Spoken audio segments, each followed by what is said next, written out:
a Bulgarian benefits gang has fleeced the British taxpayer out of almost £54 million. According to the Crown Prosecution Service, the crooks treated the welfare system like a cash machine to fund their own lavish lifestyles. For over 4.5 years, the Gang of Five operated on an industrial scale out of the back of 3 corner shops in North London with a library of fake identities used to make fraudulent claims. Each of those claims was allocated its own mobile number and an array of fake documents, which included tenancy agreements, payslips, and forged letters from doctors, landlords, and employees. The gang then spent the money on luxury cars, holidays, designer clothes, and flashy watches. When police raided the home of one of the suspects, they discovered a suitcase stuffed with £750,000. And they recovered a video showing the financial felons throwing handfuls of cash around their flat. According to the Department for Work and Pensions, £8.3 billion was paid out because of either fraud or error in the financial year ending 2023. So is this the latest victory for justice, just the tip of the iceberg?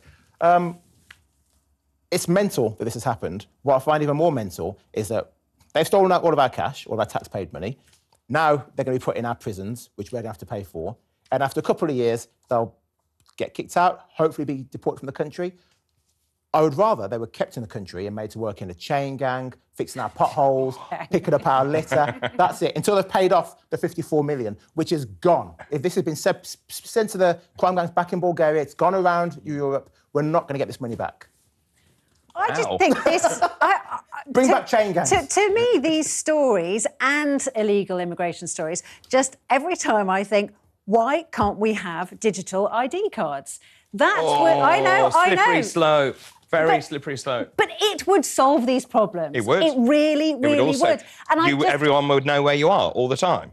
Not if there were proper safeguards. And I just think that's such an old-fashioned... Anybody who's got one of these understands that our digital footprint is everywhere. That ship has sailed. And if we can solve 2 of the biggest problems facing the country and facing the Treasury, which is illegal immigration... freedom for easily given away and very difficult to get back. That's just a cliche. Hello, politician. That is just a cliche. Hang on a minute. How did they get all the bank accounts? Let me just burst the bubble Yes, here, go on. because the problem is that even if you have a digital card, a digital identity, it doesn't mean that you can't defraud it. Yeah. It's harder, much harder. Harder, but not impossible.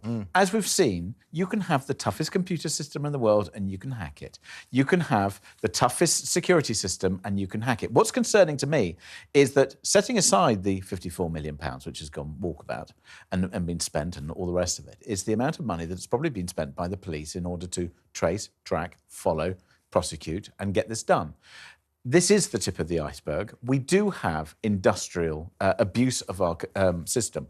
And when politicians keep telling us that we need more money, more tax, more this, more that, and we've got to tighten our belts and we can't have the things that we want, it's partly because of their incompetence. And there's always going to be some fraud, always. But the incompetence and the level of fraud and the level of loss is too high.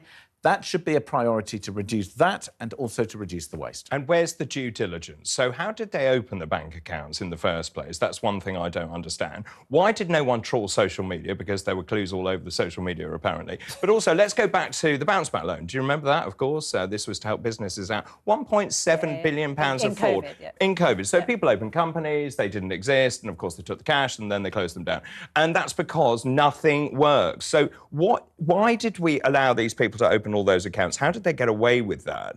And why is there no due diligence? Presumably they had fake IDs. I genuinely But you could have a fake passport, couldn't you, Daisy, or a fake digital ID? And also they bought identities off people. They bought identities so you could pay people to get their digital...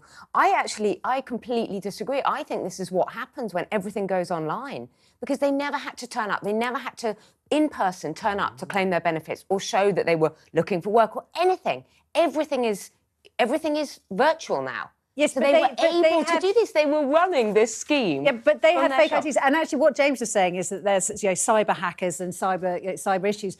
And yes, of course, you're going to get big criminals who are going to be able to do that. What I'm saying is, particularly on the immigration level, you're not going to get each individual asylum seeker isn't going to manage to fake a digital ID. And other countries who've done it have managed to reduce the problem of both benefit. I mean, Israel has done it, Lithuania has done it, lots of countries who are much much You're more high-tech comparing than us us. with those countries. That's This what I'm is where saying. you want to go to your Do you know utopian dream. How technologically advanced Israel is? Yeah, but I don't want everyone having everything on you. If you just had to turn up in person to claim That's your a really benefits, interesting point. that this could not happen. Well, that used to be the case.